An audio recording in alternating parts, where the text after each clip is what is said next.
Good morning students. आज हम आपको पुत्र प्रेम कहानी की शेष भाग की व्याख्या समझाएंगे।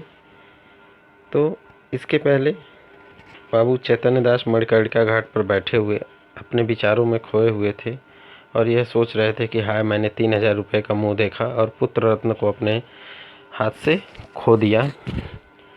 यह कल्पना प्रतिक्षण सजग होती थी और उनको ग्लानि, शोक और पश्चाताप के बाणों से बेध रही थी। और जो यह सोच रहे थे कि मैंने 3,000 रुपये का मुंह देखा और अपने बेटे को हाथ से खो दिया, यह कल्पना जो है उनके मन में बार बार आ रही थी। और जो कल्पना आ रही थी तो उनको अत्यंत ग्लानि और शोक तथा पश्चाताप के बाणों से वो बिध रहे थे, अर्थात उनको पश्चाताप के बाण के समान चुभ रहे थे। रह रहकर उनके हृदय में वेदना की सूल सी उठती थी और रह रहकर उनके हृदय में बहुत ही कष्ट होता था, दुख होता था, वेदना उठती थी। उनके अंदर की ज्वाला उस चिता ज्वाला से कम दगदगाड़ी नहीं थी। और बता रहे हैं कि उनके अंदर की जो हृदय में जो संतप्त ज्वाला चल रही थी, वह जो है सामने जो चिता जल रही थी उसकी ज्वाला से कम नहीं थी। अकस्मात उनके कानों में शहनाइयों की आवाज़ आई और अचानक उनके कानों में आवाज़ आई शहनाइयों की। उन्होंने आंख ऊपर उठाई तो मनुष्यों का एक समूह अर्थी के साथ आता हुआ दिखाई दिया। वे सब के सब ढोल बजाते, गाते, पुष्प आदि वर्षा करते चले आ रहे थे। और जब उन्होंने आंख उठाकर देखा तो देखा कि एक मनुष्यों का एक समूह जो है हाथ में ढोल बजाते हुए और गाते, पुष्प वर्षा करते चले आ रहे थे।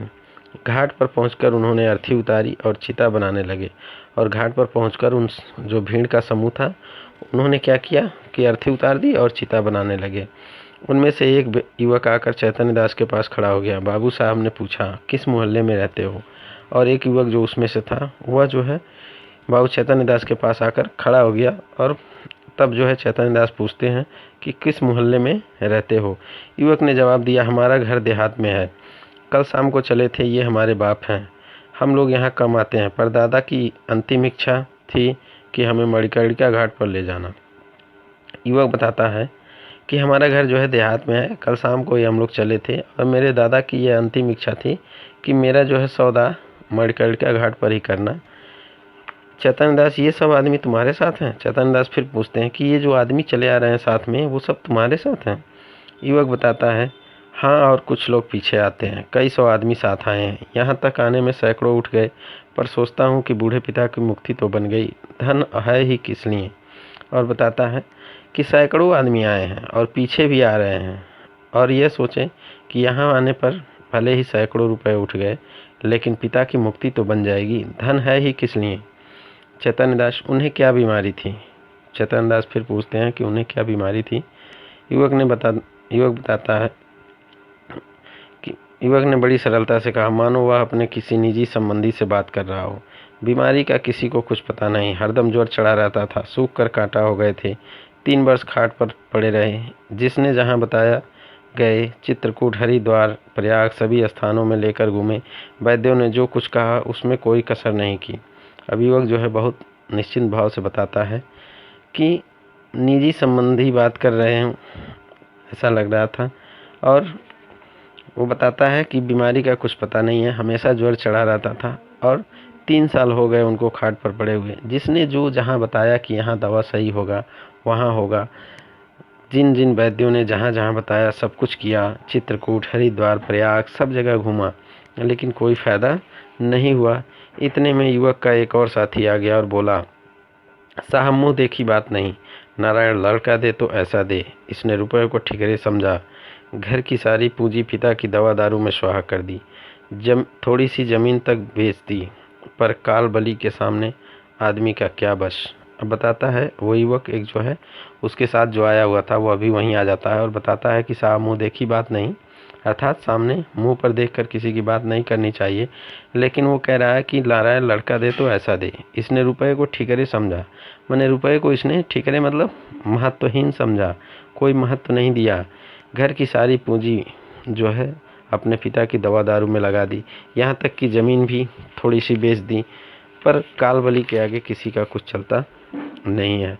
युवक ने गदगद स्वर में कहा, भैया, रुपया पैसा हाथ का मैल है, कहाँ आता है कहाँ चला जाता, मनुष्य नहीं मिलता, जिंदगानी है तो कमा खाऊंगा, पर मन में यह लालसा तो नहीं रह गई कि हाय यह नहीं किया, उस वैद्य के पास नहीं गया, नहीं तो शायद बच जाते। अब अपनी प्रशंसा सुनकर युवक जो है थोड़ा गदगद हो जाता है और बोलता है कि भैया रुपया पैसा तो हाथ का मैल है, कब आता है कब चला जाए कुछ पता नहीं है, लेकिन मनुष्य अगर एक बार चला जाए तो फिर वो वापस नहीं आता है। अगर मेरी ज़िंदगी रही तो बहुत सा कमा के खाऊंगा, पर मन में यह लालसा, ये इच्छा तो नहीं रह गई कि मैंने इस वैद्य को नहीं दिखाया, ये नहीं किया, अगर ऐसा किया होता तो मेरे पिता बच जाते।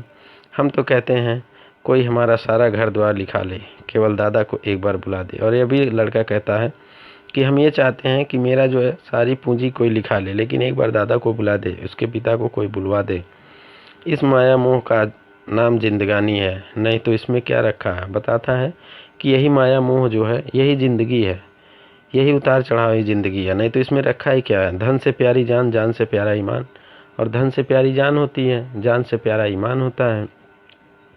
बाबू साहब आपसे सच कहता हूँ, अगर दादा के लिए अपने बस की कोई बात उठा रखता तो आज रोते न बनता। और कहता है लड़का कि बाबू साहब आपसे बता रहा हूँ कि अगर पिताजी के लिए कुछ भी ऐसा कर लिया होता कि यहाँ नहीं गया वहाँ नहीं गया तो आज रोते न बनता, अपना ही चित अपने आप को धिक्कारता, नहीं तो मुझे इस घड़ी ऐसा जान पड़ता कि मेरा उद्धार एक भारी ऋण से हो गया।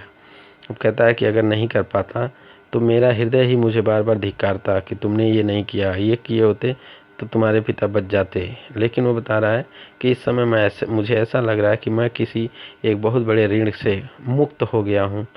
उनकी आत्मा सुख और शांति से रहेगी तो मेरा सब तरह कल्याण ही होगा।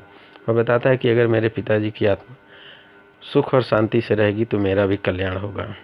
बाबू चैतन्य दास सिर झुकाए ये बातें सुन रहे थे। एक एक शब्द उनके हृदय में सर के समान चुभता था। इस उदारता के प्रकाश में उन्हें अपनी हृदयहीनता, अपनी आत्मशून्यता, अपनी भौतिकता भयंकर दिखाई देती थी।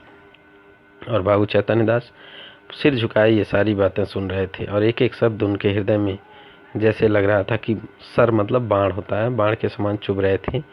इस उदारता के प्रकाश में उन्हें अपनी हृदयहीनता मतलब उन्होंने अपनी हृदयहीनता दिखाई कि उन्होंने पैसे के प्रेम में आकर अपने पुत्र से प्रेम नहीं किया, उसको